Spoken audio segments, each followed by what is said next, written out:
This is your reality check.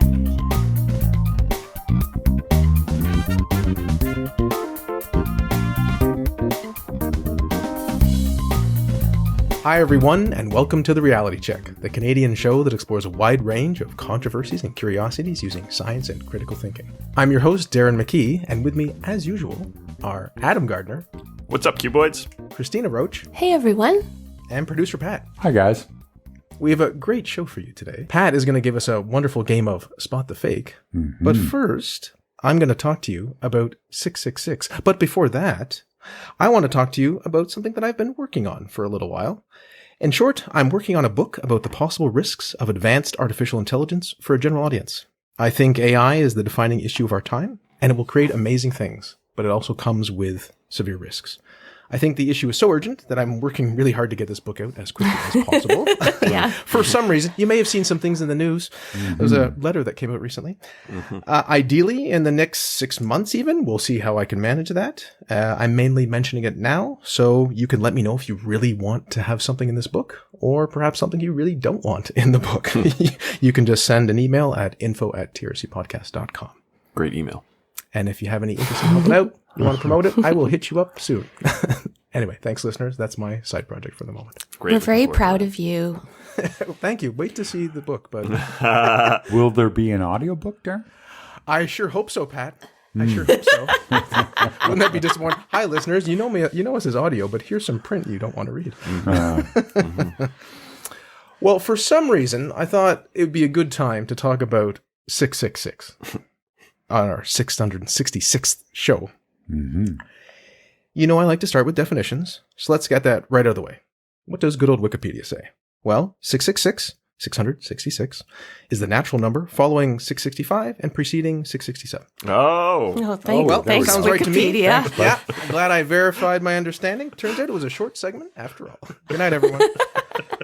Well, actually, 666 is also the sum of all the numbers on a roulette wheel. Who knew? Oh, that's interesting. That's what we do here at Christina, to provide you with interesting facts. I wonder if people knew that they would have some kind of, weird superstition about it. Well, I don't know. Anyway. Gambling is the devil's work, Christina. So Yes. That's true. Additionally, this is all from Wikipedia, in Chinese numerology, the number is considered to be lucky and is often displayed in shop windows and neon signs. In China, 666 can mean something like everything goes smoothly, because the number 6 has the same pronunciation as a character, which means smooth. Oh, cool. No comment on GB Smooth. Now, enough being coy. In Christianity, you might have heard of it, 666 is called the number of the beast in chapter 13 of the book of Revelation of the New Testament. The author, whoever it might have been, records visions of two beasts, or monsters, which he saw while, quote, standing on the seashore, the monster from the sea and the monster from the land. Now, I hadn't intended to read the whole chapter, but I think the context is useful, so I'm going to read a whole chunk of it. This is your perhaps first biblical reading. I'll try to put on my best pastor voice. This is verse 13 of the first part. The dragon stood on the shore of the sea, and I saw a beast coming out of the sea. It had 10 horns and 7 heads, with 10 crowns on its horns, and on each head a blasphemous name. The beast I saw resembled a leopard, but had feet like those of a bear, and a mouth like that of a lion. The dragon gave the beast his power and his throne and great authority. One of the heads of the beast seemed to have a fatal wound, but the fatal wound had been healed. The whole world was filled with wonder and followed the beast. People worshipped the dragon because he had given authority to the beast, and they also worshipped the beast and asked, "Who is like the beast? Who can wage war against it?" We're on to verse 5 now. The beast was given a mouth to utter proud words and blasphemies, and to exercise its authority for 42 months. It opened its mouth to blaspheme God, and to slander his name and his dwelling place and those who live in heaven. It was given power to wage war against God's holy people and to conquer them, and it was given authority over every tribe, people, language, and nation. All inhabitants of the earth will worship the beast, and all whose names have not been written in the Lamb's book of life, the Lamb who was slain for the creation of the world. Now we're on verse 9. Whoever has ears, let them hear. This is a quote within the verse. If anyone is to go into captivity they will go. If anyone is to be killed with the sword they will be killed. So this part, this is the first chunk. This loosely calls for patience and endurance and faithfulness on the part of God's people, according to some interpretations I read. So here we have the sea representing something like primeval chaos. How can you not think of Jordan Peterson now? Thanks for that. Evil and its source and a threat against God's believers. With verse 11, we now segue to the beast of the earth. That was the sea beast. And this beast of the earth is interpreted as being something that signifies something like a false prophet and the elites of the cities, which included priests in the wrong cults. So, you know. It's like pagans or what? We're against the 1%. You know, the elites who are, yes, not worshiping the right God in the right way. Or falsely, right? Mm-hmm. The beast out of the earth. Now we're on 11. Then I saw a second beast coming out of the earth. It had 2 horns like a lamb, but it spoke like a dragon. It exercised all the authority of the first beast on its behalf and made the earth and its inhabitants worship the first beast, whose fatal wound had been healed. It's on verse 13. And it performed great signs, even causing fire to come down from heaven to the earth in full view of the people. Because of the signs it was given power to perform on behalf of the first beast, it deceived the inhabitants of the earth. It ordered them to set up an image in honor of the beast, who was wounded by the sword and yet lived. 15, verse 15. The second beast was given power to give breath to the image of the first beast, so that the image could speak and cause all who refused to worship the image to be killed. It also forced all people, great and small, rich and poor, free and slave, to receive a mark on their right hands or on their foreheads. And this is 17, so that they could not buy or sell unless they had the mark, which is the name of the beast or the number of its name. This calls for wisdom. Let the person who has insight calculate the number of the beast, for it is the number of a man. That number is 666. So that's the verse in the Bible, and that's the primary reason for the cultural impact of the number or the mark of the beast. That's the interpretation. Correct. We're going to get to that in a moment. Okay. So we don't usually do biblical readings, but I thought, just for some context, that's the structure of how these things go, and you can see, wow, you can read into all sorts of things. Absolutely. Before we even get to the mark of the beast part. And Darren, also, there's been a whole bunch of movies that have, 100%. You know what I mean? Like the 666, the Damien, the Omen Child. Oh, sure, of course. And of course, that had to come from somewhere. That's why I said this was like the, right. sort of the primary source. And then we have the cultural stuff that picked it up. Right. But another significant reason for cultural impact is that Greek or Hebrew letters also functioned as numbers. So it was possible to add up the numerical value of a word, a practice known as gematria. For example, for a couple hundred years, many theologians argued that 666 relates to Nero, the first emperor that was persecuting Christians. Well, so the number preceded him, and then they thought it was some sort of prophecy? Is that how that works? This is depends on when you think what was written. Yeah. Right?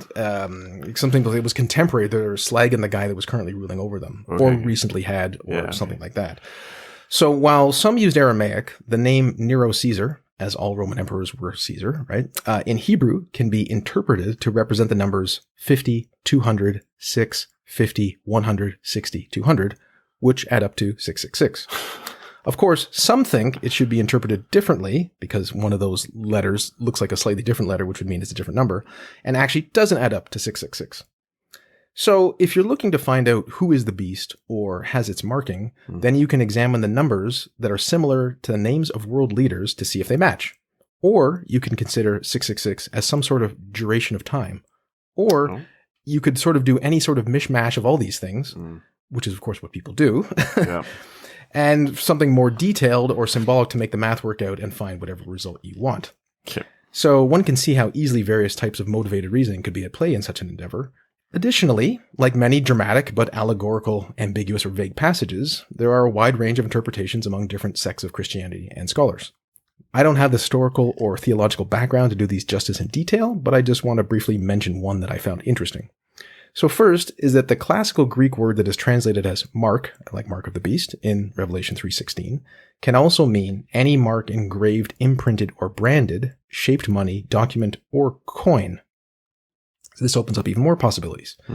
So Christian preterists think the Bible is filled with descriptions of events that have already happened. It's a historical document. Yeah. Other Christians think, it's not going to happen in the future. These people think it already happened. So many preterists view the mark of the beast as the stamped image of the emperor's head on every coin of the Roman Empire. Oh, you can't spend without it. The stamp on the hand or in the mind of all, without which no one could buy or sell. Huh.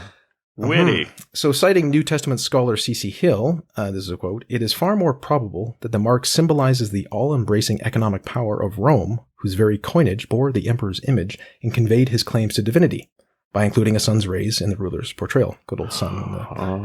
It had become increasingly difficult for Christians to function in a world in which public life, including the economic life of the trade guilds, required participation in idolatry. This is the idea that just by using coins, you are sinning against God. Ouch.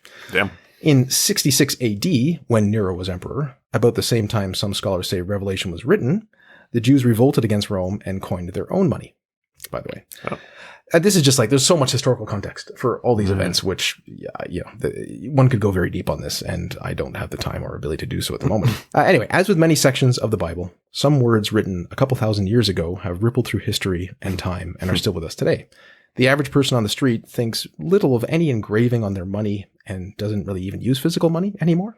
Yeah, very rare. But fears of the beast or of the mark of the number still exist in certain places and certain peoples. For example, in 1989, Nancy and Ronald Reagan, when moving to their home in the Bel Air section of Los Angeles after the 1988 election, just like Will Smith, had its address 666 St. Cloud Road changed to 668 St. Cloud Road. Why take the chance, right? Funny. More recently, in 2021, Brookfield Properties decided to renumber 666 Fifth Avenue in Midtown Manhattan. How's that one for you, Adam? 666 Fifth? Nailed it. Which I had just acquired, and they just acquired it, and they plan to spend $400 million renovating it to 6660 Fifth Avenue. Okay. And also recently, during the COVID-19 pandemic, some groups associated COVID-19 vaccines and the mask wearing with the mark of the beast. Or that's weird. It because was of the chips, yes, or what? or it was the microchip in the vaccine. Yeah, the chip. Which, there isn't a microchip in the vaccine. No, yes. Some religious leaders spoke out against this misinformation, as did medical institutions, of course. And a similar version was spread by good old Marjorie Taylor Greene, who referred to vaccine passports as being the mark of the beast. Yeah, but she likes Independence Day, so. Gosh, she is the beast. Right. Well, Christina, I might believe you if you could just come up with some numbers and make them add up, then I'm open to it. So, of course, it doesn't need to be said, but I'm going to say it. Numbers have no power on their own. It's whatever we give to them. Hopefully, this historical overview of 666 has given you enough information to see that it shouldn't have any power at all. Well done. This is like 13 in elevators. It's just, Yeah, my building does not have a 13th floor. it's Well, sorry, so it has a silly. 13th floor. It is not labeled in the elevator. Yeah. Adam is So shocked. what? Is it, what's that mean? It goes from 12 to 14? Correct. So I'm only 17 floors up? Yes. Oh, that's weird. As the joke says, Sorry, I'm doxing Darren. If you happen to fall off the balcony, you'll hit one floor sooner than when you would have thought. Oh, that's fantastic. And all this time, you never knew, right? You didn't know. I never thought to check the numbers in the little elevator. Oh, That's no, interesting. I mean, that's so common. Yeah. Yeah, it's very ridiculous. common. I mean, so to be, I guess, fair, sometimes people say, oh, many Asian communities, they don't want the number 4. I should say Chinese communities. Yeah. So the entire street's like, how silly. Let me go to my building that has no 413 on it. Yeah. Very true. There's a Robert Heinlein novel, Number of the Beast, and in that it's like 6 to the power of 6 to the power of 6, which is this massive number that represents like the number of universes in the multiverse or something like that. But, again, of course, that's nonsense. It's just fiction for a story. But that was an interesting interpretation. And for me, I'm pretty sure I've never read that Bible verse, right? Yeah. Maybe I'd seen the sentence somewhere, but no, I hadn't. And like, oh yes, this is where all this stuff comes from. In the original English, I believe, by the way. In the original, yes, of course. Yes. White Jesus wrote it down. Yeah, he wrote his own book. Now, see, the key is to get super famous. You don't write anything down, right? You let someone else write it. Oh, Socrates didn't write a thing. Jesus, nothing. Just the thought of Jesus having a ghostwriter is just very funny to me. The Holy Ghost writer.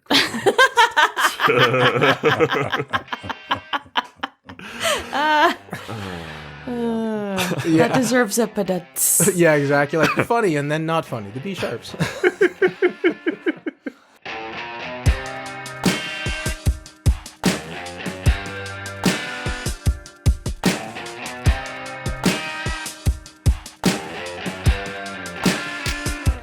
Well, I hope someone gets the mark of winning instead of the beast in this new game of Spot the Fake from Pat. All right, here we go with everyone's favorite mostly guessing game. Name that. Today we play another edition of the pain in the butt to research, but always fun to play, Spot the Fake. Dun, dun, dun. I'm very bad at this game. For each question, I'll give you 4 so-called facts. 3 are true, 1 is not, and I'll ask you to spot the fake. Adam, you're up first. All right. Spot the fake. Is it A, the 62 books in the Goosebumps original series were published in only 53 months, meaning that the novelist published more than a book a month for almost 5 years? Wow. Or B, a newborn baby is 75% water. Slightly higher content than bananas, but slightly less than potatoes. Or C, the Peter Piper procession is a yearly contest wherein participants compete to say the Peter Piper tongue twister the fastest. Or D, Willie Nelson smoked weed at the White House with Jimmy Carter's son. Okay, I feel like Goosebumps one might be a trick. Like R.L. Stine didn't really write them all, and there was like a ghostwriter or something. But I think that sounds real because those did come out very quickly. What was the third one? Peter Piper. Peter Piper. I'm gonna go with the Peter Piper one for no specific reason, but I just think the other ones are more real. I think we're mostly water in general. Okay. Christina. Oh, I feel like there's something that's a trick, like the Willie Nelson. We know he smokes a lot of weed, but he smoked with Jimmy Carter's son in the White House. I mean, when was that? The 70s? I guess that's possible. I'm going to go with B, the baby. All right. Christina goes with the newborn baby. And lastly, Darren. Once again, Pat, you've done a good job. Now, despite, the comments from my co-hosts, Pat usually doesn't do tricky questions, right? It's like something that sounds true, but we usually don't get it off on the technicality. So if he says weed, it's not, but it was crack. Haha, you're wrong. Oh, no, I just mean that we know that Willie Nelson Christina, smokes weed. you said it. You made your bed. That's fine. Don't try to apologize now. Yes. It wouldn't be 62 books is actually 61 books. Yeah. Yes. Yeah. Right. Or like, 74% water. No, that's not how Pat rolls. These are like, that baby, like humans, I believe, are 66% water. So a baby seeming to be more water based since it's so squishy, it seems plausible. They're very squishy. I will go with C, Patrick. All right. So you're agreeing with Adam. The 62 Goosebump books were published in only 53 months. Wild. Jimmy Carter has confirmed that his son smoked weed with Willie Nelson on the roof of the White House. That's true. A newborn baby is 75% water. Damn it. The Peter Piper procession is made up. All right. Question number 2. Christina, spot the fake. Is it A, the music of Canadian band Rush has been featured in more video games than any other band or musician? Or B, what? In addition to the 3 states of matter that we're all familiar with, solid, liquid, gas, there are 20 more, at least, though most only exist under extreme conditions. Or C, 20. There is a public art installation in Burlington, Vermont, built in 2002. It's 40 feet tall, and it's known as the world's tallest filing cabinet. That said, there is another art installation in Napa, California, of a filing cabinet that is 65 feet tall. Or D, What the hell? Pigeons are able to take off vertically and accelerate to 100 kilometers per hour in 2 seconds. I hate you so Amazing. much. What? I hope that's true. What? Pigeons are amazing. I'm going to say B. Next is Darren.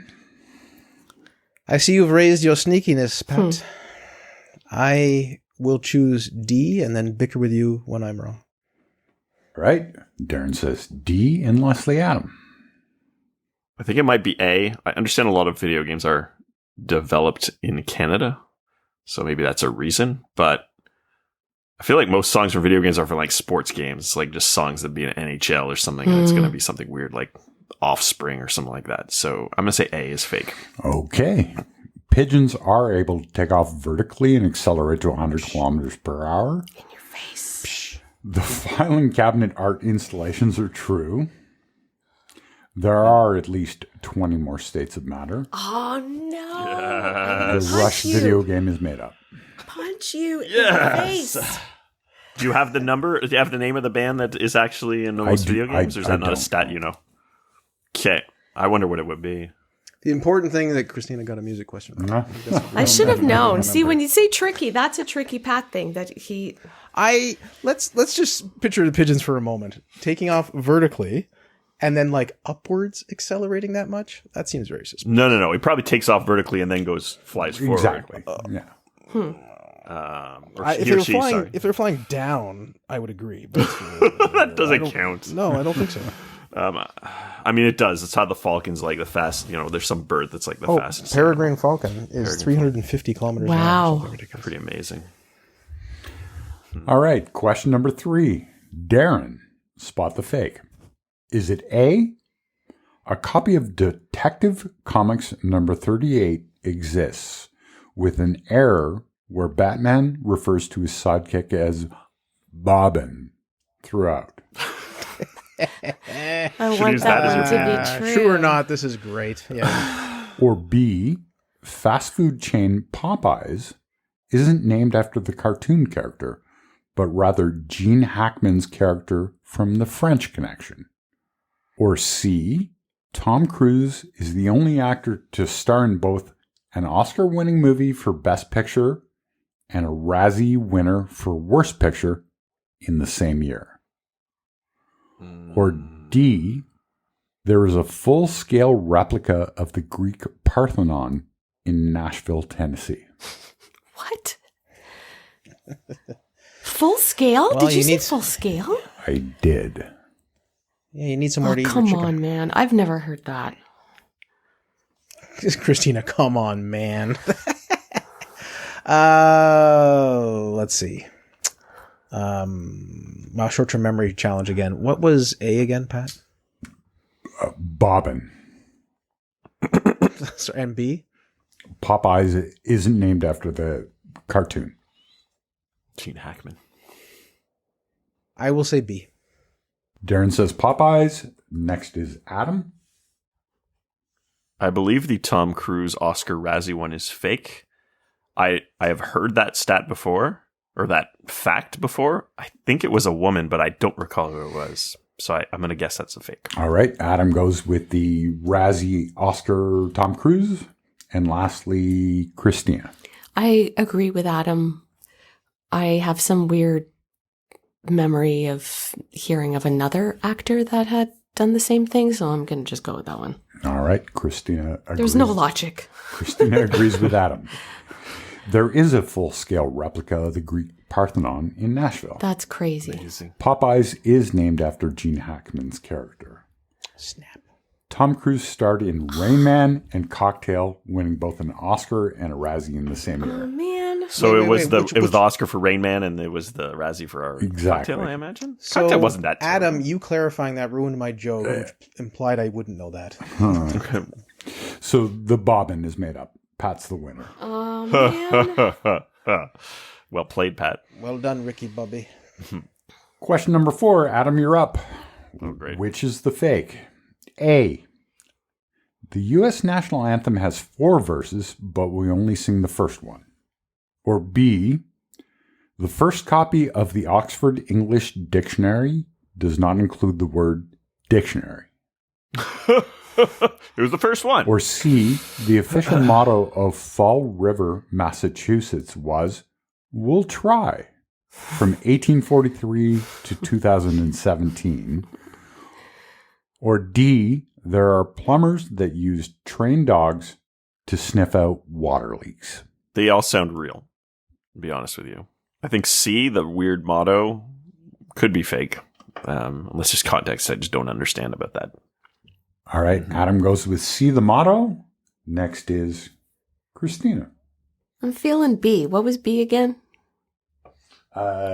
Dictionary wasn't in You're the feeling it? dictionary. I'm feeling B. Oh, dictionary. Christina goes with B. And lastly, Darren. I'll roll with Christina. Darren agrees with Christina. There are plumbers that use trained dogs to sniff out water leaks. The U.S. national anthem does have 4 verses. That one I knew. The official motto of Fall Rivers was, "We'll try." The first copy of the Oxford Dictionary, including the word dictionary, is made up. All right, so going to the last question, I have Adam with 2, Darren with 2, and Christina with 1. Question number 5. Christina, spot the fake. Is it A, according to a 10-year retrospective study by the University of Chicago, over 30% of pediatric burns are from accidents involving instant ramen noodles? Or B,